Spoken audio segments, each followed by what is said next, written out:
Bienvenidos y bienvenidas a Esto No Es Un Podcast NBA, el programa de los que se acuerdan que Josh Howard fue All-Star. Mi nombre es Sergio Rabinal y me acompaña una semana más Javier R. Rodríguez, que grabamos esta semana por segunda ocasión. En tu caso yo te diría que esto es explotación laboral, en el mío te diría que es un viernes cualquiera. Sí.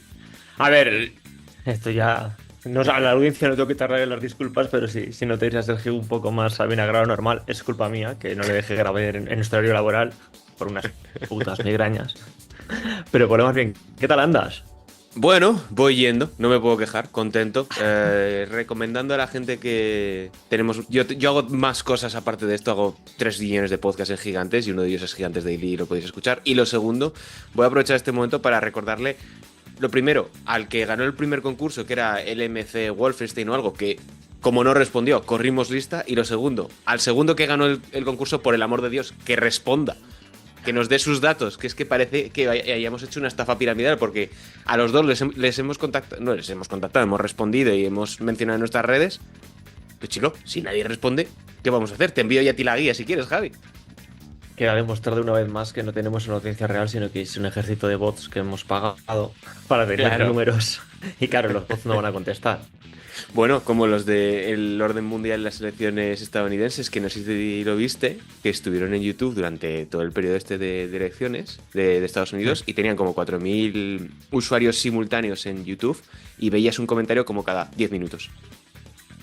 Ah, puede ser. Porque yo, por ejemplo, que soy un asiduo consumidor de Twitch, tanto para el tema podcast como para, sobre todo, el tema LOL, igual no he puesto un comentario en un canal de Twitch en mi puta vida. Claro, pero eso es diferente. Pero en Twitch ya sabes que cuando tienes 4.000 personas, la peña está dándole todo el rato al comentario. Sí, puede ser, pero digo, depende del público también que tengas, porque si tienes una audiencia de chavales de 14 años que estás jugando a Minecraft o lo que sea, pues igual comentan más. Si estás con un podcast del orden mundial, pues seguramente estás haciendo mientras trabajas o mientras haces cualquier otra cosa. Era para pegarles un palito. Ha Mm. empezado bien los Celtics este año de temporada, más allá de que hayan perdido 2 partidos donde no ha jugado nadie. Te iba a sacar Sí. el temita un poco. A ver, sí, es lo esperable. Ayer, porque como soy un puto friquista que está haciendo el promedio, iba en el mismo promedio del año pasado, de victorias, derrotas.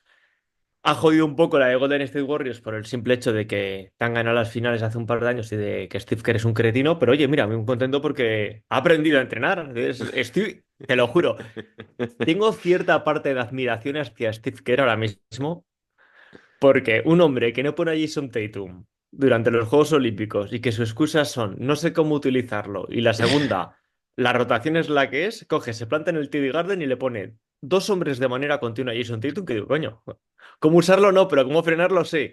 Y en el primer cuarto pone a 11 jugadores. Digo, coño, si también has aprendido a hacer rotaciones. Es un odio tan profundo que solo puedo quitarme el sombrero y aplaudir. Digo, muy bien. Es maravilloso este hombre. La verdad es que lo único que hace es hacerte rabiar. Pero es que encima no se Sí. cansó el mozo de vacaciones en París. Es que te hizo un favor. Te hizo un favor. Sí, me la ha traído cabreado, que está bien. De hecho, ya te digo, más allá de Jokic, que, hostia, sí que hablamos un poquito de eso antes de lanzarnos, porque es un tema Sí, que me sí, cabrea sí, sí, mucho. sí. Lo puse ayer en Twitter. Tú puedes ser cualquier franquicia de la historia y coger un jugador diferencial. Ujú. Y lo que hacemos, tienes 7 años para armar. No voy a poner siempre el caso de los Utah Jazz, que es al que siempre se le va, pero bueno, tú puedes tener esa suerte de coger un jugador y que el jugador, por ejemplo, explote muy pronto, con lo cual no tiene rondas para armar algo a su alrededor, o que simplemente no puedes atraer agentes libres porque eres un mercado de puta mierda. Efectivamente. Pero cuando eres Denver, consigues a Jokic, y no solo consigues a Jokic, sino que haces las cosas bien para que te dé un anillo Y lo y te consigues. puede- y lo consigues y te quedas en una posición cómoda porque no es que estuviese en un Seikon Apron, ni había Apron de aquella, pero es así. Y empiezas tú de manera voluntaria a desmantelar el equipo y ahora estás viendo a Jokic, que es un tío 3 veces MVP y que está jugando el mejor básquet de su vida, que puede ganar el sol a cualquier equipo, que es lo que estamos dando esta temporada, y ver que a su alrededor no hay nada, tiene que ser una... Si a mí me frustra como espectador neutral, para el aficionado de los Denver Nuggets, los 6 que habrá tienen que estar quemando cosas. A mí me toca la polla porque o sea, ver a este Jokic me molesta mucho. Porque Jokic no tiene que estar haciendo esto. O sea, es que lo decía el otro día en el Ya. programa. Es que marque 30 y pico puntos, que baje 20 rebotes y que reparta 20 asistencias en un 6 de noviembre, que fue cuando creo que hizo el partido contra los Thunder, pues no es lo normal, no es lo normal y no es lo que No. debería estar sucediendo. A mí me toca también, me toca bastante la moral porque Han decidido tomar un camino que es estúpido. Porque sí, tienen el equipo completamente construido alrededor del draft, ¿vale? Peyton Watson tiene muy buena pinta, Julian Strouder tiene buena pinta, Christian Brown, tres cuartos de lo mismo. Pero ¿ande vas? ¿Ande vas con Mm. esos a competir contra Oklahoma City Thunder? ¿Ande vas contra unos Dallas Mavericks? Y eso que ahora los Minnesota Timberwolves se han puesto un C4 en los cimientos, pero vamos. Claro, es que no es el caso que tuvies una plantilla ultra hipercara como la de los Boston Celtics, que tienes los dos mayores máximos de la historia, literalmente, y luego encima tienes a los acompañamientos cobrando sus buenos 25 o 30 millones. Vale, entiendo que eso es sostenido entre dos temporadas, pero es que es una plantilla que no era cara y le Mm. has dado una oportunidad. En fin, Son tacaños. Bueno, sí, sí, hoy volvamos al tema de lo que vamos a hablar, que la gente ya lo eso sabe es. evidentemente por el titular, porque saben leer, tenemos una audiencia que tiene una gran comprensión lectora y destaca por ello, no como en otros programas, pero en este episodio número 36 añadimos un programa más a nuestro serial histórico, alrededor de la historia, vale la redundancia, de la liga, dedicado a todas y cada una de las décadas que ha habido a lo largo de estos años en la NBA. Lo tenéis en nuestros diferentes perfiles. Hemos ido desde los años 40 y 50, 60, 70, 80, por desgracia, a los 90, que es el que más le gusta a la gente, Javi. Y ahora por fin Mm. llegamos a los años 2000. Cruzamos el umbral del siglo XX. Empezamos una década que es absolutamente terrible, de la que hay que hablar y a la que la gente le encanta. Hoy, en esto, no es un podcast NBA, hablamos de la década de los 2000. Arrancamos.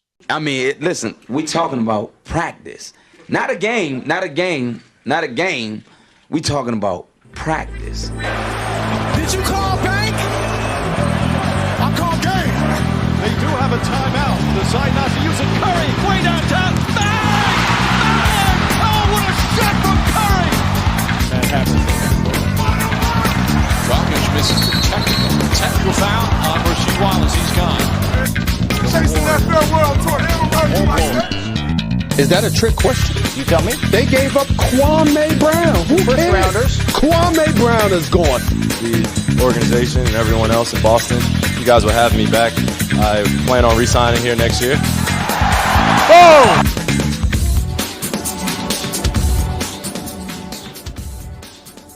Eric Hobsbawm hablaba de siglos cortos y siglos largos. Si los 90 fueron una década larga, profunda, con aristas, matices y donde el tiempo parecía detenerse, los 2000 resultaron todo lo contrario. Frenéticos, caóticos y donde los acontecimientos se aceleraron. Jordan se fue al término de los 90 y volvió para alegría de los que todavía vivían en el sótano de sus padres. Una era donde se cimentaron las figuras que todos van a gloriar en la actualidad gracias a los highlights, mientras ahora critican a los chavales por ver solamente vídeos de la NBA en TikTok. Una era que lo mejor que nos dejó fue que se terminó, que hubo unas finales Celtics-Lakers y supuso la internacionalización del juego. Javi, hablamos de los 2000 y esto es como ir al banco. En mi caso, ninguno de los dos quiere hacerlo, es necesario y al mismo tiempo es incómodo. Les he echado le he echado mucha mierda esta década, cierto es. De hecho, que durante todos los seriales, creo que no hubo ni uno solo en el que no hubiese un pequeño palito a esta década, pero preparando el podcast y demás, me ha pasado como con los 70.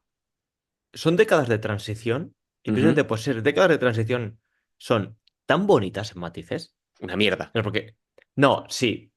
Porque, por ejemplo, cualquier otra década, de nuevo, quitando las de transición, las puedes englobar en dos, tres términos. 80 Larry Bird, 90 Jordan, los Vale, 60 los Celtics.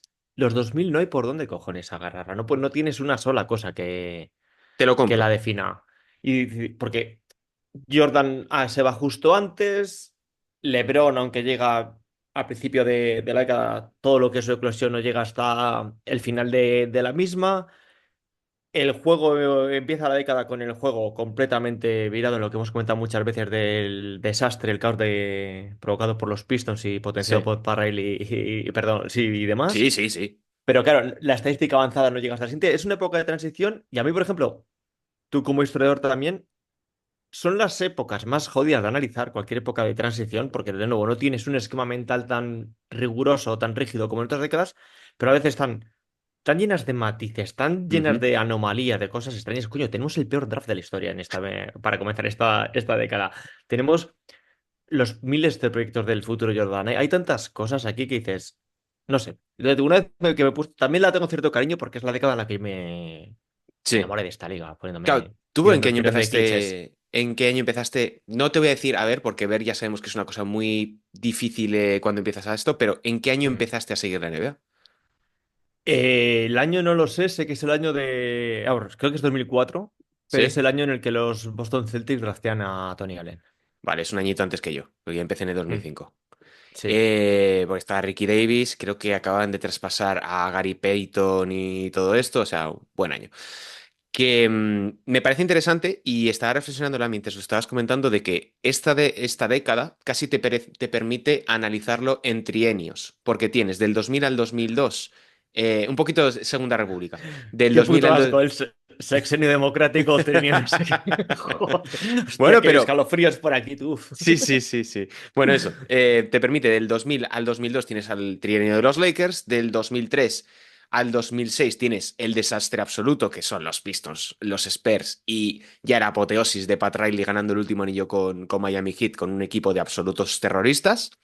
Del 2007 al 2010 yo te diría que es el ascenso de LeBron contemporáneo con el auge de los super equipos, porque tienes los Boston Celtics, tienes los Lakers, y en su momento también unos Cavaliers que cada año te plantaban a una estrella con la que querían Hmm. juntar a LeBron. Del 10 al 13 es el dominio absoluto de LeBron James. Bueno, ya es que ahí ya me he ido, ahí ya me he ido. Bueno, ya está. Sí, sí, Ya, ahí ya te ya has estamos ido. planteando el siguiente esto, pero yo creo que es una década que te permite de trienios. Y dentro de esos trienios te permite hablar de cuestiones muy importantes, como son el tema de lo que le tenemos apuntado, tema de la cultura, tema de escándalos deportivos, tema de internacionalización de la liga. O sea, muchísimos matices que en ese sentido sí que te doy la mano, pero como espectador, como persona a la que le gusta ver cómo se mete una pelota naranja por un aro naranja, es una de las peores épocas de la historia de la NBA. Sí, pero como esto no es un podcast de NBA, todo lo que pasa en la cancha es horrible, pero coño, tienes muchas cosas por fuera. No sé, ¿por dónde quieres empezar? ¿Puedes empezar a hablar de Jordan? ¿Podemos empezar Sí, hablando yo te diría empezar a de... hablar de Mm. Jordan porque aunque, por eso decía lo del tema de los siglos cortos, siglos largos, porque Hmm. si bien Jordan se retira en el 98, yo creo que se puede englobar los años 2000 desde la 98-99, que es la del lockout, hasta Hmm. evidentemente el anillo de los Lakers, que es del 2009, que es cuando cerramos década. O sea, pero yo sí que empezaría hablando de Jordan porque nos permite después bajarlo un poco a, bueno, todo lo que viene después de cambio generacional, LeBron James, highlights, Sí, etcétera. es que lo de Jordan, más allá de la figura de Jordan, a mí me parece muy significativo porque produce una cosa. O sea, es cuando hoy tienes una figura tan masiva, o tienes un acontecimiento tan masivo como es el caso de Michael Jordan en la NBA y todo lo que supuso, que lo analizamos en el podcast anterior, cuando esta figura desaparece, pasa una cosa muy, vamos, que está comprobada en muchos ámbitos, ya te digo, desde la televisión al cine, a las series, a lo que tú absolutamente quieras, que es que hay un gran público que desaparece. Ujú, Y de hecho, la desaparición o la retirada de Jordan, entre comillas, no vamos a hablar de Washington, supone un cambio generacional en el público que ve la NBA. Entonces, hay mucha gente que eso lo ha visto por Jordan y le pasa. A mí me pasó, por ejemplo, cuando se retiró Messi, bueno, se retiró Messi, cuando Messi se fue del Barça, más allá de los Juegos Olímpicos, yo estuve 4 años sin ver fútbol porque no me interesa, en plan, ya he visto al ujú. mejor, no, ya que tiene vínculos emocionales. Se va, no tengo nada que hacer aquí. Y claro, esto supone justo no solo un cambio generacional en el público de la NBA, sino que este es muy importante porque uno, es gigantesco por la misma figura de Jordan, y lo segundo, porque el público que llega coincide con el otro gran fenómeno que pasó a principios del siglo, que es la expansión y el desarrollo de Internet. Con lo cual tienes a una generación Z, a principio de los millennials, que están o llegando o Ujú. acabando de aterrizar en la NBA, que sus métodos de comunicación, que su manera de entender el deporte, la cultura, etcétera, es muy distinto a todo lo anterior que, como ya analizamos en muchos podcasts, pues está en tu revista semanal, en tu Claro. periódico diario, etcétera. Es que ahora es cuando comienza una comunicación, nos vamos a poner un poquito catedráticos, pero eso es cuando empieza una comunicación bidireccional, es decir, Mm. tú y yo somos dos fans de la NBA y hablamos. Ahora hablamos a través de una llamada, antes se hablaba por un foro o se hablaba por correos electrónicos, me lo estoy inventando porque era muy pequeño.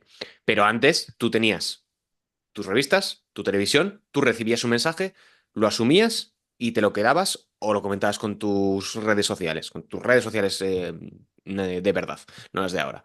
Y eso genera que lo que tú decías, en el momento en el que desaparece Jordan, entramos en otra nueva época que coincide muchísimas cosas.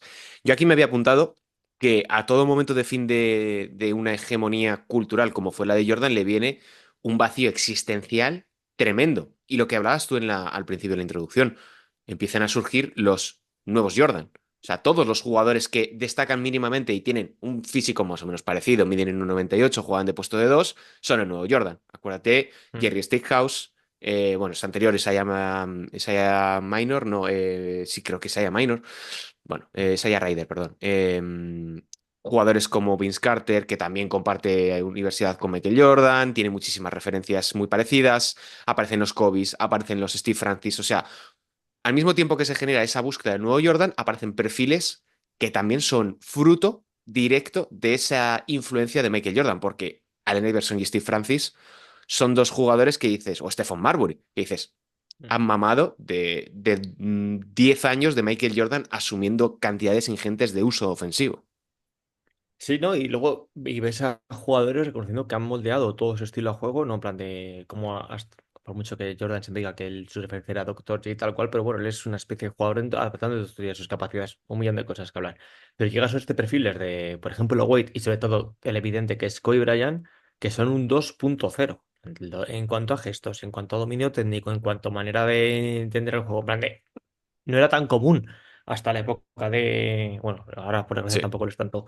Porque como tenía esta fijación con la defensa, a la gente se le olvida muchas veces Kobe Bryant y Wade, aparte de ser eminentes desde la NBA, eran gentes que tenían cierto empeño. Tenían mucho interés en destacar también como en defensa, porque aparte de lo que es lo que marca tanto esa década como la anterior, porque es lo que han mamado, es lo que han visto. Y luego te lo ponía en el podcast, lo de el rey ha muerto, corta vida al rey, porque es una cosa que también pasa en todos los ámbitos. Cuando una figura ha sido tan hegemónica durante tanto tiempo, luego las sucesiones son como muy cortas. Es Sí. como que, sobre todo por parte de culpa tiene un público y periodista, porque coges una figura, la elevas a los cielos, ves que no está a la altura de lo que tú habías pensado en tu cabeza, la derrumbas y buscas la siguiente. Y tenemos esta Bueno, ¿qué época es en lo la que le que está parece pasando que. ahora mismo a la NBA? Mm. Que como está intentando acelerarse y anticiparse a lo que va a ocurrir con LeBron, estamos viendo que cada año alguien es la nueva cara de la NBA. Ahora, por ejemplo, ya no nos vale Anthony Edwards. No, ya no. Ya. Ya no nos Bueno, vale. a ver. No, no, es que encima ahora que ha ganado Donald Trump y que va a prohibir el aborto, es que el chaval va a tener que centrarse en sus cosas, va a tener Mucho 17 hijos el chaval, mes que viene. muchos críos. No le va a dar Claro. la pensión. Pero bueno, yo creo que centrándonos un poco en el tema de los trienios, creo que este primer trienio que es en el que vuelve Jordan y se va al mismo tiempo, que es cuando ascienden Los Ángeles Lakers, pasa un poco como con los Bulls de los 90 que jugaban, digamos, tan bien, porque a poco que te los hayas puesto, sabes que era un equipo que daba gusto verlo, más allá de que te guste Phil Jackson, que te parezca que Shaquille O'Neal tendría que haber estado vetado de la NBA, sabes que es un equipo que al menos entendía bien este básquet.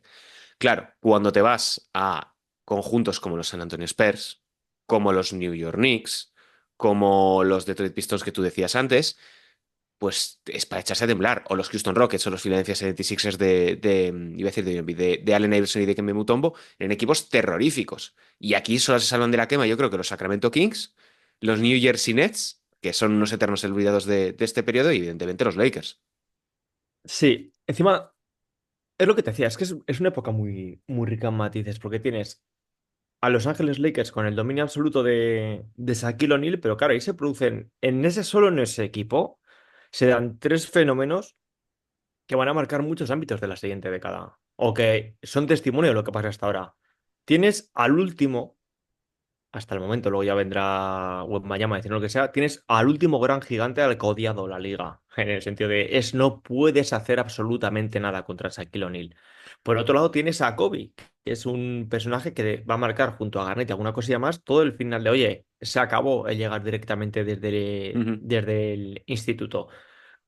Tienes, recoges cosas del anterior siglo, por así Sí, decirlo, que es que pues todo el tema del triángulo ofensivo, la mística y las mierdas de Phil Jackson. Pero sobre todo, que es una cosa que creo que en ocasiones se descuida, ese equipo se forma porque Shaquille O'Neal sale a la agencia libre. Y para mí esto es el pistoletazo de salida, cierto. no tanto para los jugadores de entender, vale, yo ahora creo que tengo cierta situación de poder para decir hacia dónde quiero ir y forzar la mano a mi equipo, sino que tienes la realización por parte de las franquicias de, oye, si voy liberando un poquitillo de espacio tal cual, quizás el día de mañana puedo hacerme con un gran jugador, que es una cosa que hasta el momento de Shaquille O'Neal, a ver, ha habido antecedentes. Sí.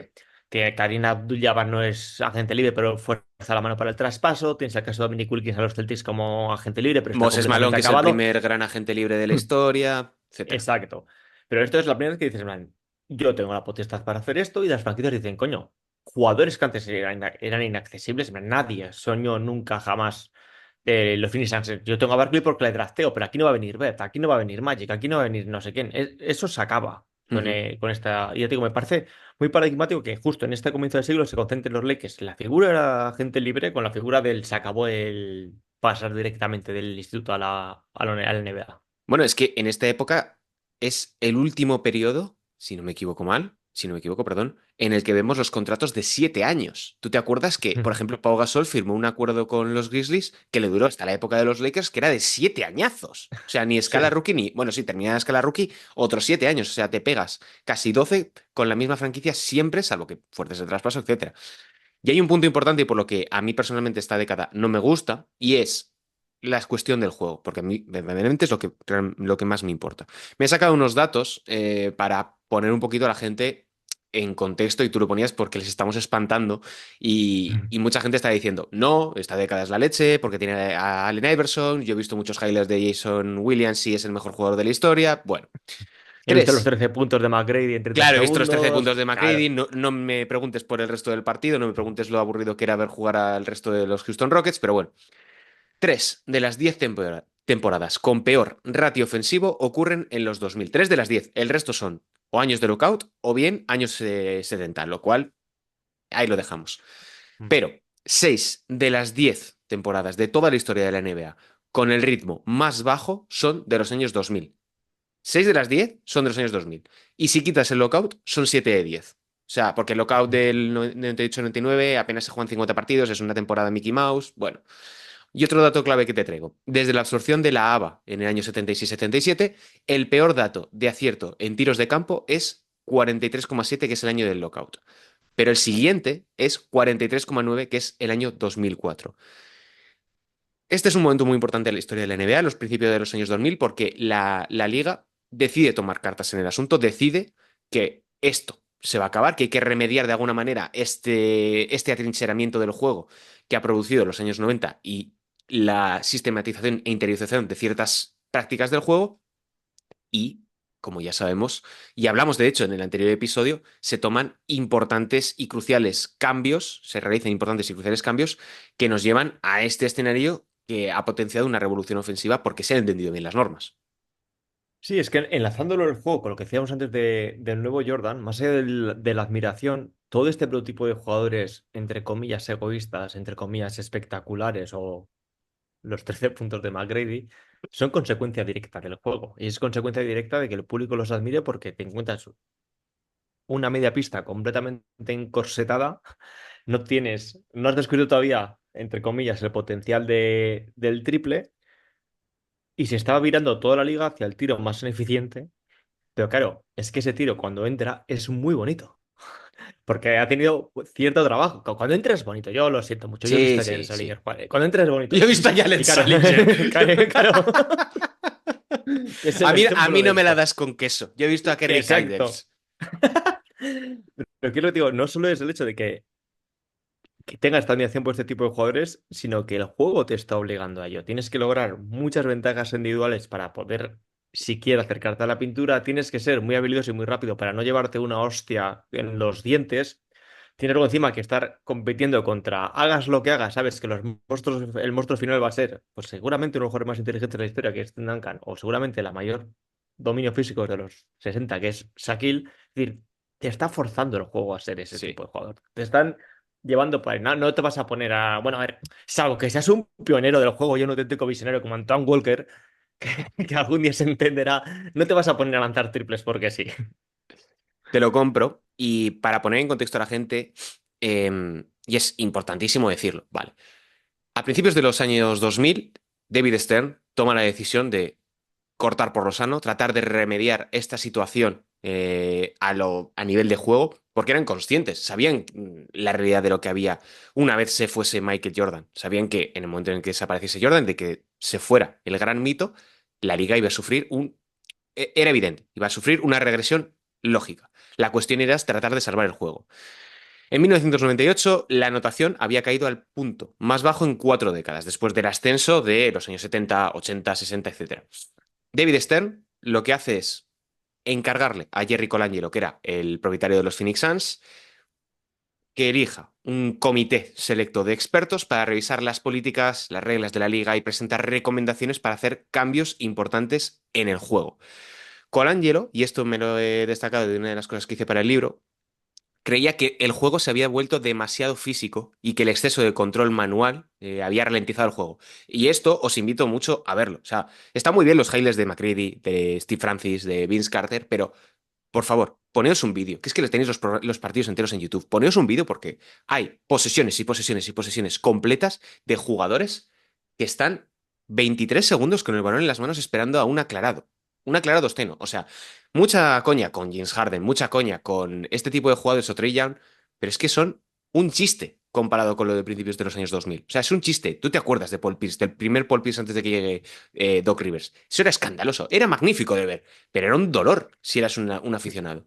Y aquí es lo que Jerry Colangelo, más o menos podemos decir, que empieza a delinear lo que van a ser el small ball, porque nos permite la introducción de la regla de los 3 segundos defensivos, se empieza a dejar de ser tan permisivo con el hand-checking, se habilita de nuevo las defensas en zona y todo ese tipo de cosas liberan muchísimo el juego que hace que a partir del año 2005, 2004-2005, Steve Nash y Mike D'Antoni empiezan a revolucionar el juego con algo tan sencillo como poner a Amare Stoudemire a poner bloqueos como un loco. Sí, es decir, siempre necesitas. Por ejemplo, es que es un caso de lavado de imagen o adaptación al juego, como lo quiero decir, porque ahora tú hablas de los San Antonio Spurs y la gente dice, joder, qué bien jugaba ¡Qué ese bien equipo. jugaban! Sí, el ¡Oh! de 2000, el de 2014. Ponte el de 2003. Y es que, Ponte el de 2007, cómo ganan a los Cleveland Cavaliers, que dices, eso era hormigón armado. Pobre sí, Daniel sí. Gibson. Y es el equipo, digo, y por eso siempre que se hablan de los equipos que no ganan, pero te marcan una época, te hacen perder un poco en el fútbol y aquella Holanda de la naranja mecánica, estos Suns no ganan, porque no ganan, No ganan porque les roba la pero NBA. Y esto hay que decirlo. bueno, No claro, ganan no, ni porque los... la NBA les roba con el partido contra los Spurs. A mí no, yo de Bueno, esta no me olvido. y también a los pobres Sacramento Kings, no te jode, pero no vamos a hablar de ello ahora. Joder, es que mira, que hacer una falta con los dientes al codo de Cody, es que, bueno, en fin, da igual. Pero son paradigma porque es la primera vez que ves eso en 3 décadas. Ese jugar a 7 segundos, el fast break, es decir, simplemente te pongo un bloqueo, vamos para adelante ya, o me la continúas y la bajo, o te la juegas tú porque eres un gran lanzador, Y pionero del que fíjate hacemos. lo importantísimo de que, oye tú, Javi, que 3 puntos valen más que 2, ¿eh? Ojo, Ojo, es que, ojo, ojo. ojo a esa reunión, ¿eh? De decir, chicos, tengo la solución definitiva. Vamos a hacer que los jugadores tiren triples. Y eso que de aquella tenía que ser más evidente, porque ahora dices, bueno, claro, es que es un 40% de 3 o un 60% de 2, pero claro, es que de aquella de 2 se metía mucho menos porque tenías que jugarte un fadeaway o tenías que irte de 3. Pero bueno, es una revelación y se ha señalado mucho, no es una cosa que sea desconocida, pero poner a aquellos Suns como ejemplo, como bastión, es paradigmático precisamente por eso. Y de hecho, la NBA, que ya sabemos todos que tonta no es, que la NBA tonta no es, sabe lo que te vende. Y David Stern hace todo este comité, sabe lo que busca y de repente se encuentra con esos dos y dice en plan, buah, ¿sabes lo que sería la polla? 2 MVPs para Steve Nash. Y ponemos el foco en esto. Decimos, esto, ya, es que es un puto genio, te lo juro. No me gusta que en conspiraciones, pero me gusta porque eso solo demostraría que es más genio, que no hay nada que es casualidad. Dices, coño, quiero abrir el juego y me encuentro en la época de mayor internacionalización de la historia hasta el momento. Un par de MVPs a este canadiense aquí completamente al viento que está haciendo. Está ensanchándome las canchas. Que bien entraba. Kobe, claro, Kobe no. No, Kobe Kobe no. no. No, bueno, Kobe no. Kobe ya sabemos que en el año 2003 no ocurrió nada en un hotel de Colorado. Nada, nada, nada, nada. Nada, Cosas nada. que pasaron. El camino del héroe, ¿no? Podríamos Sí, y decirlo. encima le viene muy bien también, y así que lanzamos con el siguiente tema.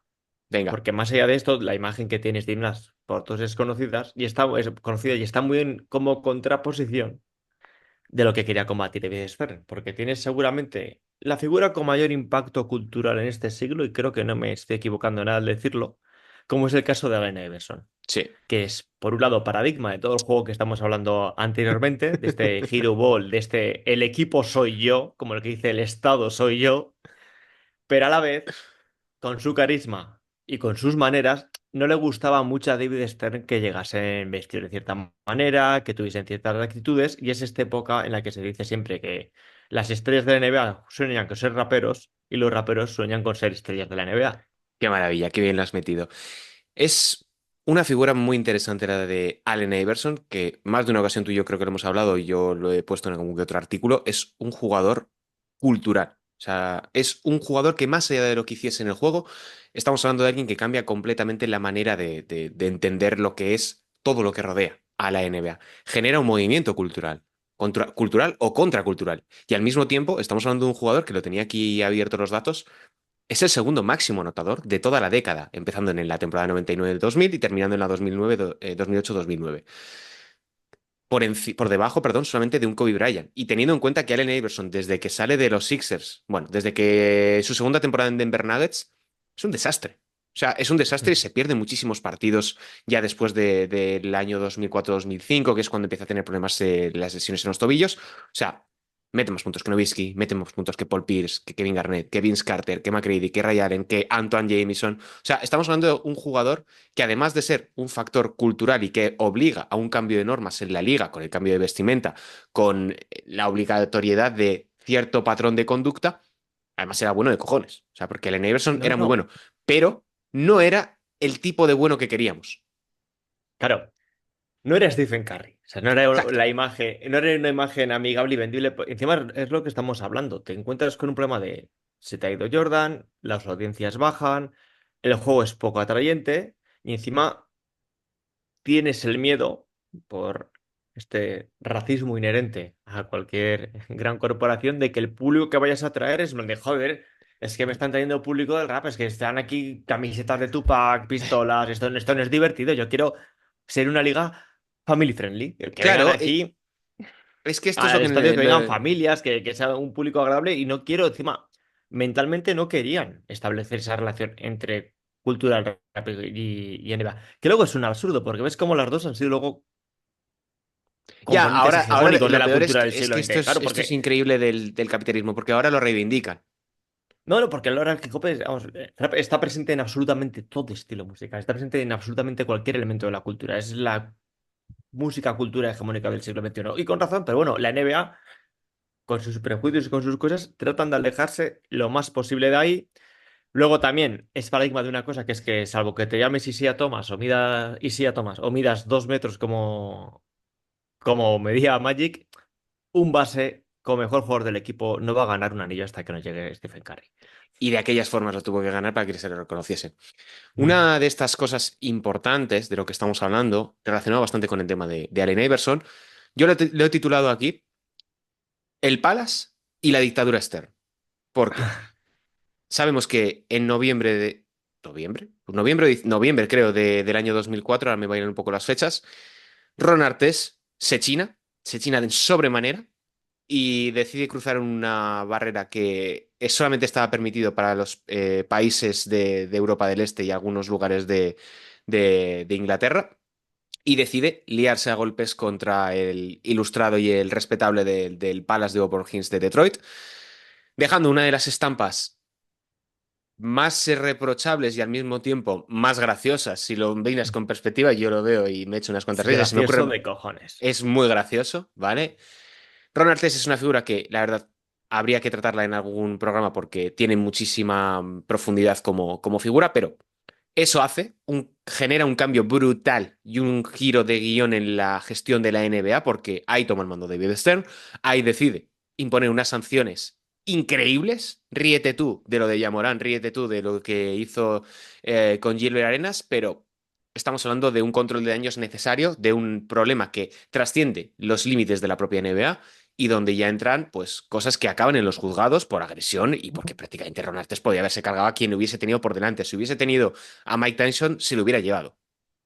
Yo hace un par de años, leyendo una de las mejores obras literarias que ha producido el deporte en español, que es Dios, Patria, Rey, llegué a una conclusión o me monté una película en mi cabeza que es que David Stern, aparte de que es más listo que un demonio y que todo dictador, siempre cuando pasan los años, en los últimos coletazos de su poder es cuando más estricto y más severo se vuelve, de nuevo, era listo como un demonio. Y yo creo que este paralelismo que he tirado al principio del programa de época de transición, enlazándolo directamente con Sí. los 70, creo que cuando Stern se encuentra con cómo está llegando la cultura del hip hop a la NBA, de cómo está viendo que el juego cada vez es más físico. Y por último, escándalos como este del Malisat de Palace, él dice, coño, bajas audiencias, juego regulín regular, violencia, demasiada relación entre cultura negra y NBA, estoy en los 70 otra vez.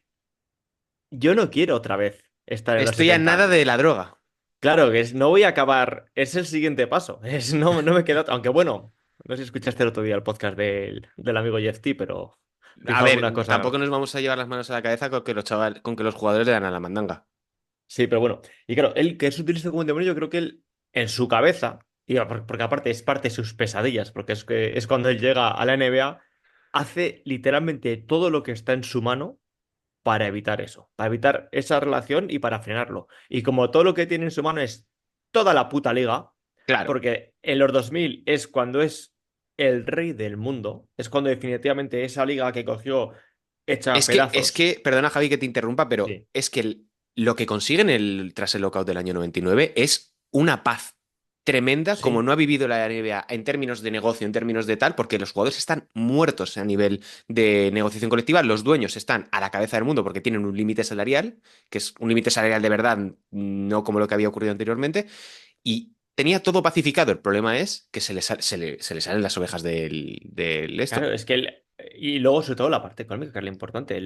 Tenías franquicias que se están vendiendo por 40, 30 kilos en los 80 y ahora de repente, pues cuando compran los Celtics ya la compran, si no me equivoco, ya son 400 kilos. Ya estamos hablando de que casi han multiplicado por 10 el valor de las franquicias. Está en la puta cima del mundo, porque eso es su obra, eso lo ha hecho él. A ver quién le dice nada y dice, ahora que tengo todo el poder en mis manos, voy a hacer todo lo posible para evitar lo que yo considero que es una relación con los años 70. Y oye, al rey lo que es el rey, le sale de cojones.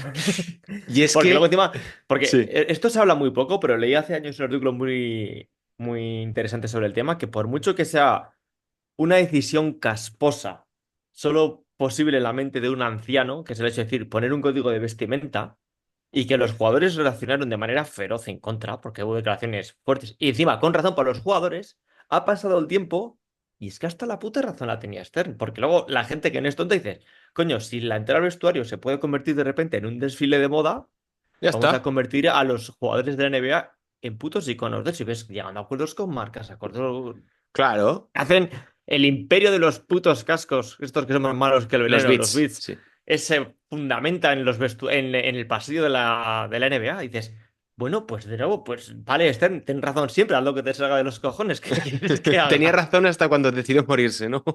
Sí, sí, no es que de hecho, la década de los 2000 se podría llamar así perfectamente. David Stern tenía razón.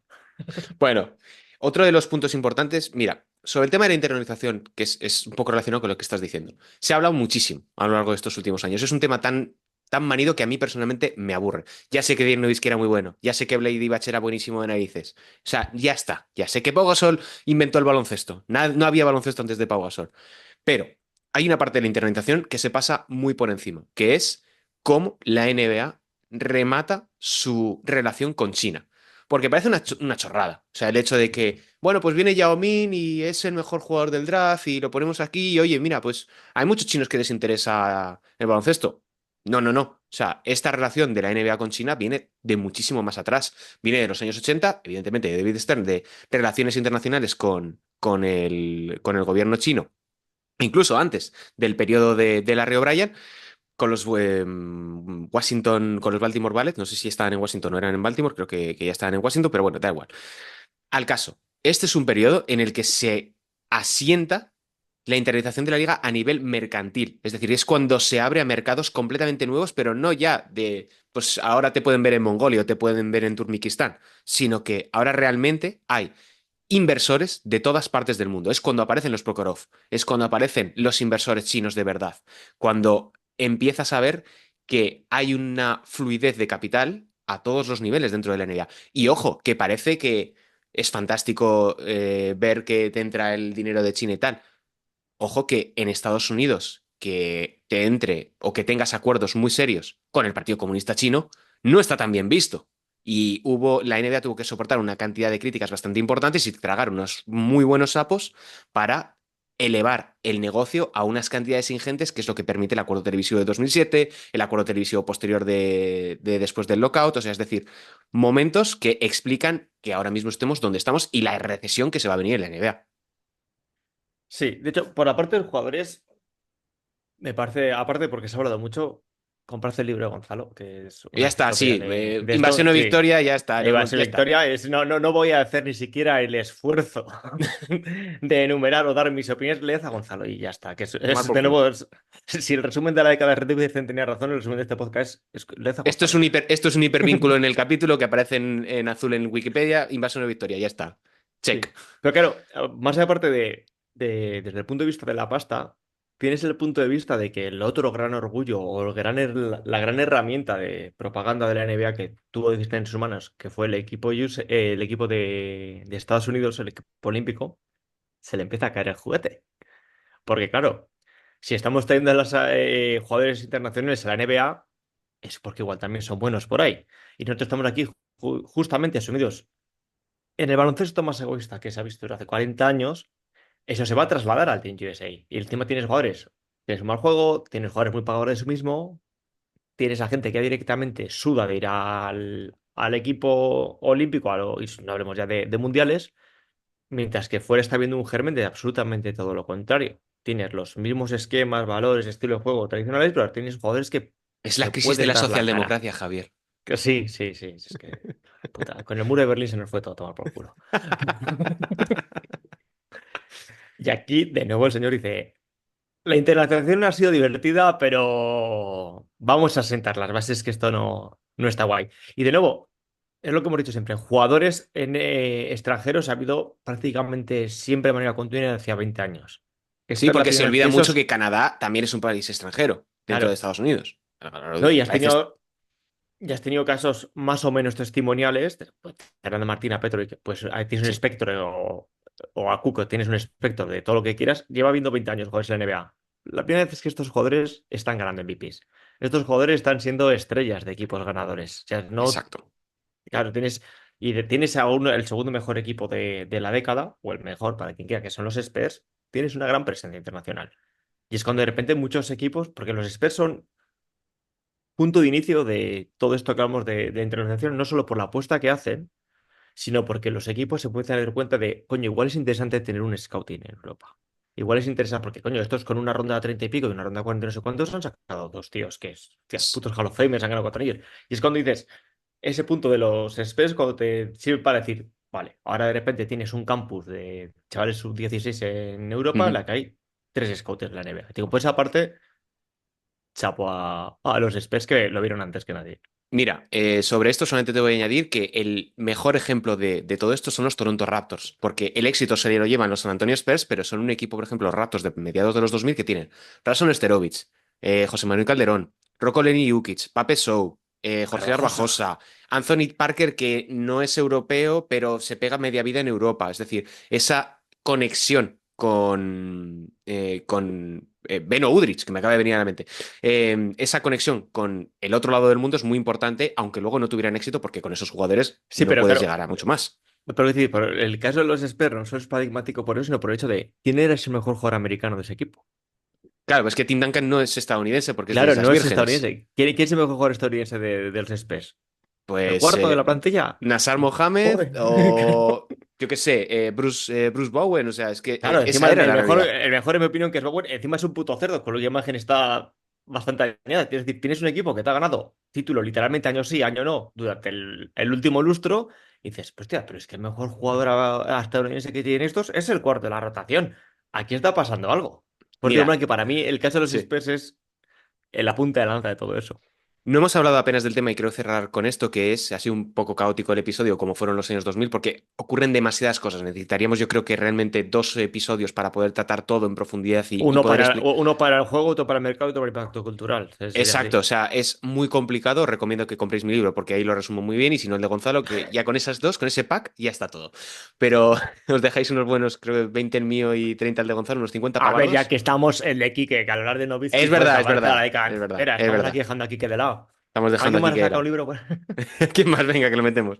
No, vamos a hablar del tema de la llegada de LeBron, porque la llegada de LeBron sí que supone que lo hablaremos mucho más en el siguiente programa que sea de los años 2010, pero creo que el- el- la explosión de LeBron en el año 2002-2003, que es cuando realmente se le empieza a conocer dentro del mundo en el high school, es lo que decías al principio. Inicia una nueva era, porque es donde Internet realmente se impone. O sea, es ESPN, toma completamente la delantera al resto de televisiones y es por la razón por la que manda, no podemos decir que están a la cabeza del resto del mundo. Es el pico de los jugadores de instituto. Nada va a superar a lo de LeBron. O sea, es un fenómeno cultural, es un fenómeno sociológico, es un fenómeno mediático LeBron James. Más allá de lo increíblemente bueno que era. Estábamos hablando de que había un dispositivo de televisión pendiente de un crío de 15, de 16 años, en el culo del mundo que era Akron, Ohio. O sea, es algo que solo se explica por la explosión de una figura como la de Brian Windhorst. O sea,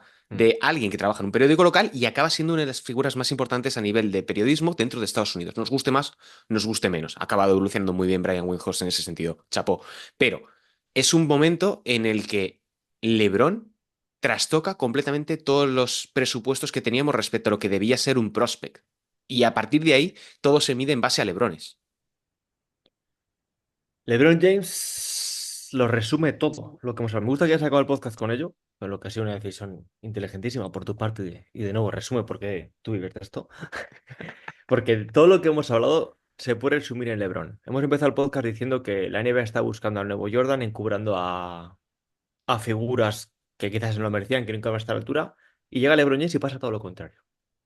LeBron James, que poder ser un jugador encumbrado como puede ser Wade, Kobe, McGrady, el que quieras, cuando él llega, cierto es lo que has dicho tú, o sea, hay encumbramiento en plan de hay un millón de Sí, hay expectativas momentos sobre él, siempre de pero descubrimiento de, cuando oh, él llega a la liga, no tiene este punto de decirles del día uno como a Wade, como a Kobe, tal cual, es el nuevo Jordan, sino que es todo lo contrario. La gente está viendo el primer partido para ver que no es tan bueno. La gente efectivamente. está rezando por su fracaso. Es decir, estás tirado 10 años buscando el nuevo Jordan y cuando lo tienes, lo quieres derribar. Y eso también, ¿por qué digo que lo resume todo? Porque eso también encaja mucho con Internet. Porque tienes los artículos, generalmente, si esto pasa en los 80, un paisano, no te voy a decir ya de España, pero un paisano de Akron está en el puto culo del mundo, pues vete a Arkansas. Igual habría leído una vez sobre LeBron en Sports Illustrated. Igual lo había visto nada, de En el verlo jamás. telediario. Claro, en internet, con internet tienes el artículo, puedes acceder a él, pero aparte tienes un montón de foros con los cuales comentar con un país en cualquier parte del mundo que no es tan bueno, que es mentira, que ya está la prensa otra vez vendiéndonos otro Jordan. Y luego aparte, lo que decía, si Shaquille es el que empieza, si los Lakers de Shaquille empiezan la década dominando, pues ser el primero que dice, me voy a una agencia libre, la década acaba con The Decision. Claro. Que es decir, LeBron te está aunando absolutamente todos los factores que han sido determinantes de la década de los 2010, se resumen en esa figura de ese señor tan simpático.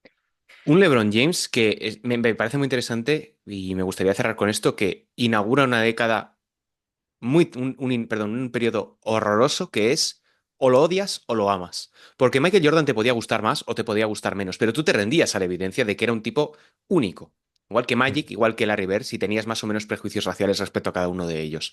O si te gustaban más los Lakers o te gustaban menos los Celtics.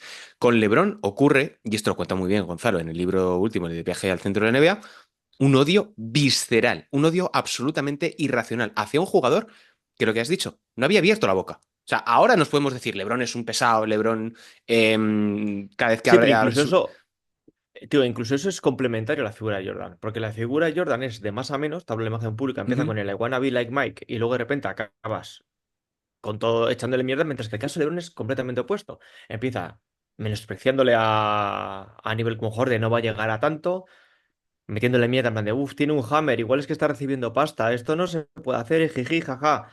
Comparaciones absurdas con Carmelo Anthony es un talentazo, pero yo me acuerdo de decir, Carmelo lleva más canastas ganadoras que el supuesto Sí. salvador Estaría de la NBA. bien empezar a tirar de hemeroteca a toda la gente, y lo voy a decir, toda la gente en España, que entre 2004 y el año 2012 vivieron de decir barbaridades por escrito, que yo las tengo, sobre este señor llamado LeBron Raymond James.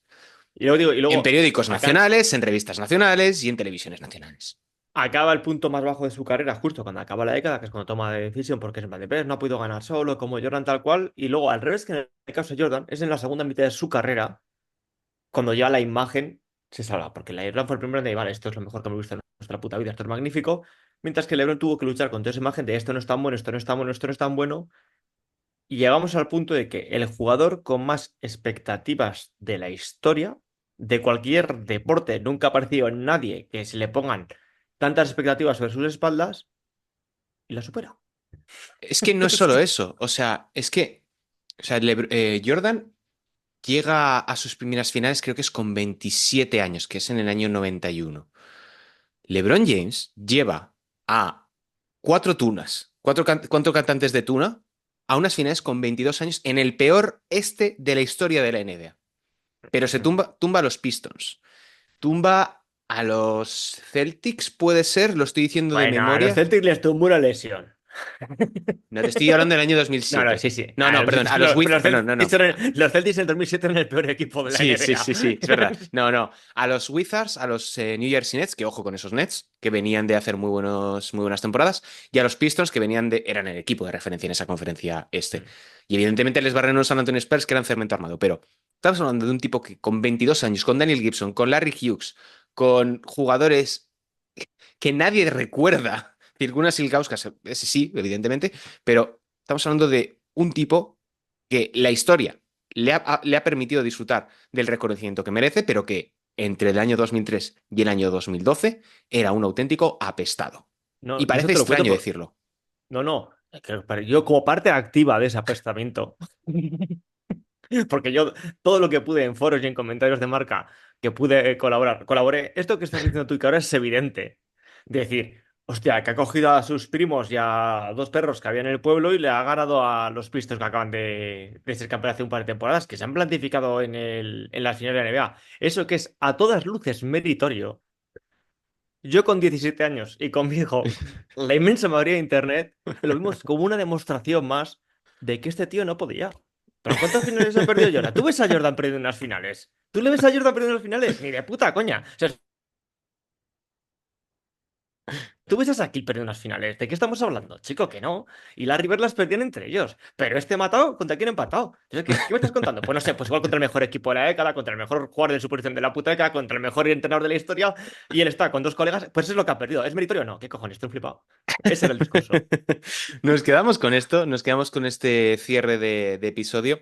Sabemos que nos hemos dejado muchísimas cosas. Repetimos, esta década es súper densa, da para mucho. Yo, por ejemplo, me he dejado de comentar el tema del escándalo de los árbitros de Tim Donaghy, otras tantas conspiraciones, el regreso Hemos hablado de los de Big la Three. creación de los super equipos con los Claro. Celtics, justo. Exacto, o sea, es un periodo que permite muchísimas cosas de las que hablar. Ya sabemos que este programa da para lo que da, no nos vamos a pegar aquí 2 horas porque no tenemos ningún patrocinador y si queréis patrocinarnos, nuestro correo electrónico está aquí abajo. Recibimos propuestas muy interesantes, algo de apuestas deportivas, porque si por nosotros fuese, las prohibiríamos y meteríamos a todo el mundo en la cárcel. Pero hasta aquí hemos llegado con este programa de la década de los 2000. Os invitamos a que escuchéis los anteriores.